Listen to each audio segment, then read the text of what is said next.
Hello friends, this is विकास। हमने previous video में बात की थी बोटैनी के बारे में। हम इस वीडियो में बात करेंगे जूलॉजी के बारे में। ओके, सो जूलॉजी क्या होता है? ये हमारा ग्रीक वर्ड जूलोगिया से लिया गया है। जू मीन्स क्या होता है? एनिमल, और लोगिया मीन्स स्टडी। तो हम इसमें एनिमल्स की स्टडी कह सकते हैं। So we can say that zoologia, zoology means study of animal. Okay, अब देखते हैं कि हम जब हम कोई भी सब्जेक्ट पढ़ते हैं तो उसको पढ़ते क्यों है, इसीलिए मैंने एक क्वेश्चन लिखा है, why do we study zoology. Reason है इट कीप्स इकोसिस्टम बैलेंस। ये हमारे इकोसिस्टम को बैलेंस रखता है। ओके, इकोसिस्टम क्या होता है? इकोसिस्टम में बहुत कुछ आते हैं, जैसे प्लांट्स, ह्यूमन, क्रीचर्स। ओके, ये सारे के सारे जो भी आपके सराउंडिंग में जितनी भी चीजें हैं सब इकोसिस्टम में आती है। ओके, आप लैंड्स भी ले सकते हो, land. So it keeps ecosystem balance. Next क्या है? It gives information about behavior or habitat of various creatures. Okay, ये हमें इंफॉर्मेशन देता है कि कोई भी क्रिएचर, मतलब अब मान लो क्रिएचर का क्या बिहेवियर है, क्या लाइफ स्टाइल है, किस तरीके से वो रहते हैं, क्या पानी में रहते हैं, कि दोनों जगह रहते हैं, एम्फीबियन तो नहीं है, क्या सिर्फ मरीन ही है वो, ओके, क्या वो सिर्फ लैंड पे ही रहते हैं। तो ये सारी चीजें हमें बताती हैं जूलॉजी। और ये हमारे नेचुरल सराउंडिंग्स के बारे में बताती हैं कि हमारे चारों तरफ की सराउंडिंग्स किस तरह की हैं। ओके, अब हम देखते हैं कि इसका फादर कौन है। तो इसका फादर जो है वो एरिस्टोटल है। देखो, एरिस्टोटल बायोलॉजी के भी फादर थे। एरिस्टोटल जो है बायोलॉजी के भी फादर थे, और ये जूलॉजी के भी फादर माने जाते हैं। पर बोटैनी के फादर नहीं माने जाते हैं। बोटैनी के फादर कौन थे? थियोफ्रास्टस। ओके, सो जब एरिस्टोटल ने इसके बारे में स्टडी की तो उनके समय में केवल 500 स्पीसीज थे, उससे ज्यादा नहीं थे। ठीक है, तो उन्होंने इतने स्पीसीज को कवर किया बिल्कुल, और उनको इन्होंने 8 क्लासेस में डिस्ट्रीब्यूट कर दिया कि ये वाटर में रहते हैं, ये लैंड पे रहते हैं, ये एम्फीबियंस हैं। 8 क्लासेस में इन्होंने डिस्ट्रीब्यूट कर दिया। ओके, अब हम देखते हैं कि जो मॉडर्न साइंस है, मॉडर्न साइंस में जूलॉजिस्ट जो थे वो कौन थे, मतलब उनके बाद जो आए, जो प्रिवेलेंट रहा हमारा सेंचुरी, उसमें मॉडर्न साइंस में कौन थे? उनका नाम था हमारा कोनार्ड जेनेसर। ओके, तो जब ये कोनार्ड जेनेसर आए, ठीक है, तो उसके बाद ही 12th सेंचुरी में इस जूलॉजी को एक सिग्निफिकेंट इंपॉर्टेंस दी गई कि हाँ, ये जूलॉजी पढ़ना बहुत इंपॉर्टेंट है। अगर हम इसको नहीं पढ़ते जो हमारा इकोसिस्टम है वो डिसबैलेंस हो जाएगा। ओके, और इस तरीके से हमने इसको पढ़ना स्टार्ट किया, और ये इंपॉर्टेंट रोल निभाता है हमारे स्टडी में। चलिए अब इसके कुछ पार्ट्स देख लेते हैं क्या क्या है। पहला है एंटोमोलॉजी। सो एंटोमोलॉजी में क्या है? हम इंसेक्ट्स की स्टडी करते हैं, जितने भी इंसेक्ट्स अवेलेबल हैं उसमें हम इंसेक्ट्स की स्टडी करते हैं। उसके बाद है हमारा हर्पेटोलॉजी। तो हर्पेटोलॉजी में हम जितने भी रेप्टाइल्स हैं, रेप्टाइल्स आप स्नेक मान सकते हो, स्नेक की जाति का जो भी हो, जो भी रेंग रेंग के चलते हैं, और एम्फीबियंस होते हैं। एम्फीबियन में क्या है?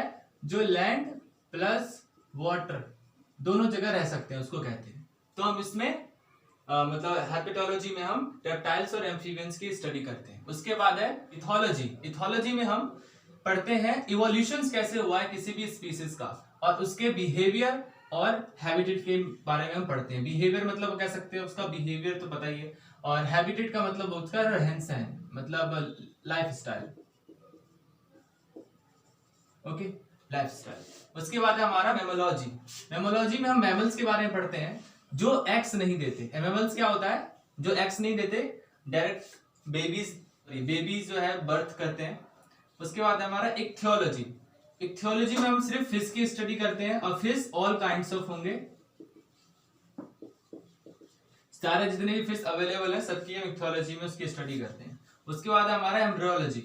एम्ब्रियोलॉजी में हम एग फर्टिलाइजेशन पढ़ते हैं। इसमें से मैंने एग्जांपल लिया है एक बेबी का। मान लीजिए ह्यूमन का कोई बेबी है, ठीक है, वो बेबी जब फर्टिलाइज करता है तो पहले वो छोटा होता है, ओव्यूल में जो पेट में होता है उसमें वो छोटा होता है, फिर उसे फिर बड़ा होता है, फिर और बड़ा होता है, फिर और बड़ा होता है ना, उसका साइज बढ़ता है।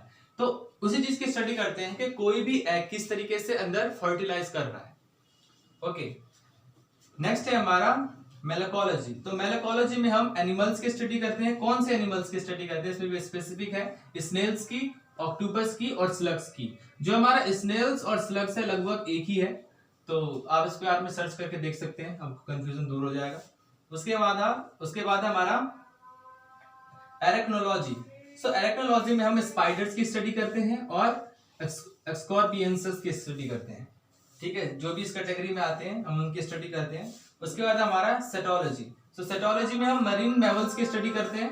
आप मरीन के बारे में तो समझ गए होंगे, मरीन क्या होता है, मरीन हमारा होता है सी, ओके, सी को ये मरीन कहते हैं। और मैमल्स क्या होता है, मैमल्स ये जो एग नहीं देता, डायरेक्ट बेबी देता है, बेबी बर्थ करता है ना, तो हम उसको मैमल्स कहते हैं। तो वो सारे मैमल्स जो वाटर में रहते हैं, सी में रहते हैं, ठीक है, उसकी हम सेटोलॉजी में स्टडी करते हैं। तो आप कह सकते हो सेटोलॉजी और मैमोलॉजी, इस दोनों में कुछ ना कुछ डिफरेंसेस है, क्योंकि इसमें भी मैमल्स है और इसमें भी मैमल्स है, बट ये क्या है, ये लैंड पे रहते हैं और ये कहाँ पे रहते हैं, वाटर में। उसके बाद आता है हमारा जू जियोग्राफी। सो जू जियोग्राफी में हम क्या करते हैं, जितने भी एनिमल्स हम देखते हैं, ओके, वो सब किस जगह पे रहते हैं, कैसे रहते हैं, क्यों रहते हैं, किस एनवायरमेंट, कौन सा एनवायरमेंट उनको सूट करता है, इन सब चीजों के बारे में हम जू जियोग्राफी में पढ़ते हैं। कि मतलब इस एनिमल को कहाँ रहना चाहिए। मान लीजिए आपको कोई एनिमल मिला, मान लीजिए टाइगर मिल गया, ठीक है, आप उसको घर में तो रख नहीं सकते, है ना, तो उसके लिए कौन सा एनवायरमेंट, कौन सा प्लेस सेफ होगा और हमारे लिए भी सेफ होगा, है ना, ताकि वो किसी पे अटैक ना करे। तो उस तरीके से हम इस चीज को समझ के, जू जियोग्राफी को समझ के हम उसको एक अच्छी जगह पर रख सकते हैं और उसके लिए अच्छा जगह बना सकते हैं, और उससे क्या मदद होगी, उससे इकोसिस्टम की हेल्प होगी। और अब थोड़े लेफ्ट बचे हैं तो इसको हम पढ़ लेते हैं। पहला है प्राइमेटोलॉजी। तो प्राइमेटोलॉजी में हम एप्स के बारे में पढ़ते हैं, गोरिल्लास और मंकीज के बारे में। तो ये सारे बंदर से ऐसा कह सकते हो, तो जितने भी प्रकार के मंकीज हैं उन सब के बारे में हम प्राइमेटोलॉजी में पढ़ते हैं। उसके बाद हमारा है प्रोटोलॉजी। प्रोटोलॉजी में हम यूनिसेलुलर ऑर्गेनिजम्स के बारे में पढ़ते हैं। आपने पढ़ा होगा, प्रोटिस्ट में भी आता है, ये बायोलॉजी में पढ़ोगे, प्रोटिस्ट में भी आता है यूनिसेलुलर। और कौन से यूनिसेलुलर, यूनिसेलुलर है आपका एल्गे, ओके, तो इन सब के बारे में आप पढ़ते हैं। और भी बहुत सारे ETC लिख देता हूं मैं। नेक्स्ट है हमारा कॉन्कोलॉजी। कॉन्कोलॉजी में आप मोलस्कैन के बारे में पढ़ते हैं। मोलस्कैन कुछ नहीं, शेल्स होता है। आप जब इंटरनेट पे शेल की पिक्चर देखेंगे, शंख देखा ना आपने, शंख जो बजाते हैं पूजा वूजा में, तो उसको हम कहते हैं शेल्स। तो वो जितने भी प्रकार के शेल्स होते हैं, ऑल टाइप्स ऑफ शेल्स, सबके बारे में हम पढ़ते हैं कॉन्कोलॉजी में।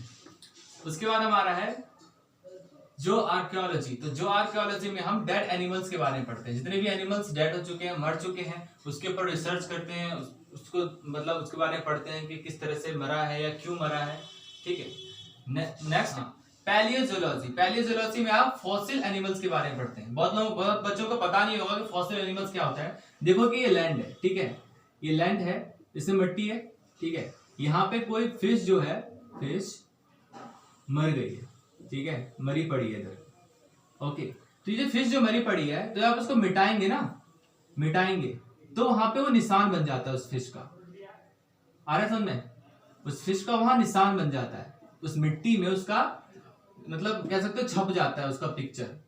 तो उस चीज को हम पढ़ते हैं, वो किस तरीके से छपा हुआ है, और वहां पे जो अवशेष बचते हैं, फॉसिल फ्यूल्स, उसको भी हम स्टडी करते हैं।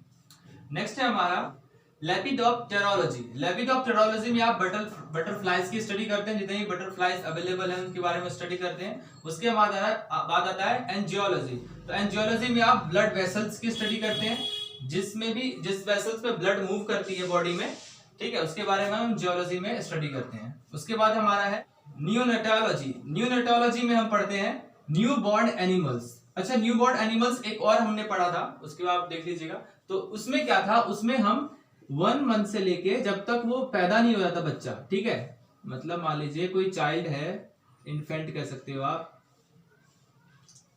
इन्फेंट, तो जब उसका 1 मंथ से लेके 8 मंथ तक पैदा नहीं हो जाता, तब तक ये हम स्टडी करते हैं। और ये सिर्फ ह्यूमंस के बच्चे की बात नहीं हो रही है, चाहे वो किसी भी एनिमल्स के बच्चे की बात हो रही हो, लेकिन इसमें थोड़ा डिफरेंट है। इसमें सिर्फ हम 2 मंथ्स पढ़ते हैं उसके बारे में, मतलब किसी भी न्यू बॉर्न एनिमल्स का 2 मंथ्स का पीरियड, जो मतलब किस तरह से इवॉल्व होता है, किस तरीके से उसके हाथ आते हैं, पांव आते हैं, या बड़ा होता है, सिर्फ 2 मंथ्स के अंदर जो भी स्टडी उसकी हो सकती है, वो हम स्टडी करते हैं न्यूरोलॉजी में। सो ये टॉपिक यहीं पे एंड होता है। थैंक यू, दोबारा मिलते हैं। Have a great day.